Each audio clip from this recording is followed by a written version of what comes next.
Sa ito, yung V-cut na yan na sabing tunnel. So siyempre, at saka yan ay po ay fire element. At yung deposito, yung tinuturo ng direksyon ay papunta ng north.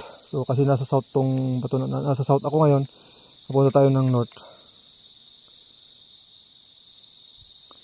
So kung mapunta na tayo ng north, ano mangyayari?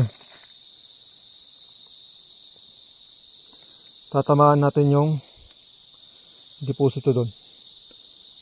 Okay, kung saan ito yun yung tinuturo ng small wood na may metal element at saka yung big wood na doon din po ang turo sa treasure spot na yun.